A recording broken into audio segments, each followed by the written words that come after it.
Hi friends, எல்லோரும் எப்படி இருக்கீங்க? நல்லா இருப்பீங்க அப்படின்னு நம்புகிறேன். நீங்கள் இன்னும் நல்லா இருக்கணும் அப்படின்ற ஒரு நல்ல எண்ணத்தோட நான் இன்றைக்கி ஒரு சூப்பரான ஒரு விஷயத்தை தான் கொண்டு வந்திருக்கேன். என்னடா அது கருவேப்பிலை கொத்தமல்லாம் வச்சு வித்த காட்ட போறியா அப்படின்னா கிடையவே கிடையாது.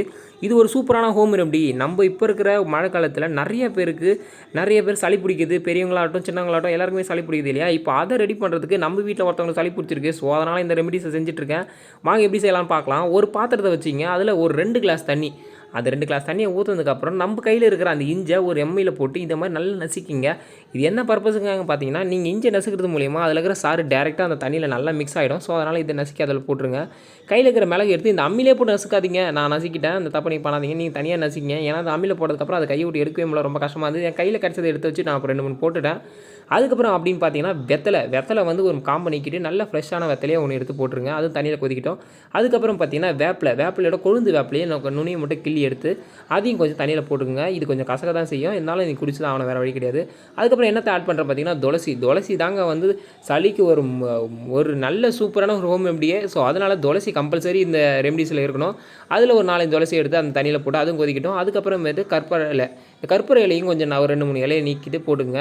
இது கசக்கும் அப்படின்னு எனக்கு முன்னாடியே தெரியும். ஸோ அதனால் கொஞ்சம் நாட்டு சக்கரை நான் போட்டிருக்கேன். பனங்கற்கண்டு இருக்கிறவங்க போட்டால் ரொம்ப பெட்ரு. அதை போட்டு கொஞ்சம் கிண்ணி விட்டிங்கன்னா அந்த தண்ணி நல்லா கொதிக்கும். நம்ம ஊற்றின 2 கிளாஸ் தண்ணி ஒரே ஒரு கிளாஸ் தண்ணியாக மாறுற அளவுக்கு அது நல்லா சுண்ட வைக்கணும். அப்படி சுண்ட வச்சிங்கன்னா நல்லா உங்களுக்கே தெரியும், கொஞ்சம் ஆவிலாம் போன பிறகு கொஞ்சம் ட்ரை ஆகிடும். அதை எடுத்து ஒரு கிளாஸில் ஊற்றிக்கிட்டே இருங்க. ஊற்றிக்கிட்டு இருக்கும்போது எனக்கு பக்கத்தில் ஒரு சவுண்டு கேட்குது. என்னென்னு பார்த்தீங்கன்னா, பாகிஸ்தான் ஜிம்பாப்வே மேட்ச்சு வேறு லெவலில் ஒரு விக்ட்ரிங்க அது. அதை அப்படியே நின்று பார்த்துட்டு இருந்தேன். ஸோ அதனால் அந்த கிளாஸில் ஃபுல்லாகி ஊற்றி பாதி கீழே போயிடுச்சு நம்மளோட ஜூஸு. சரி பரவாயில்ல, ஏதோ நம்மளுக்கு மீந்தது ஒரு கிளாஸ் தண்ணி. நான் சொன்ன மாதிரி இப்படி குறைக்கக்கூடாது. 2 கிளாஸ் தண்ணி 1 கிளாஸ் தண்ணி ஆகிறது கிளாஸு ஃபுல்லாகி கீழே ஊற்றுற அளவுக்கு கிடையாது. நம்ம கரெக்டாக சுண்ட வைக்கணும். சுண்ட வச்சிங்கன்னா இந்த மாதிரி ஒரு கிளாஸ் நறுக்குன்னு கிடைக்கும். இந்த கிளாஸை ஜூஸை குடிச்சு பார்ப்போம். இதுக்கு கேப்பில் நான் என்ன பண்ணேன்னா, மீந்து போன அந்த துளசியை இந்த மாதிரி காப்பர் பாத்திரத்தை எங்கள் வீட்டில் தண்ணி ஊற்றி வச்சுருக்கோம், அதில் போட்டு குடிச்சிங்கன்னா ரொம்ப நல்லதுன்னு சொன்னாங்க. ஸோ அதையும் ட்ரை பண்ணியாச்சு.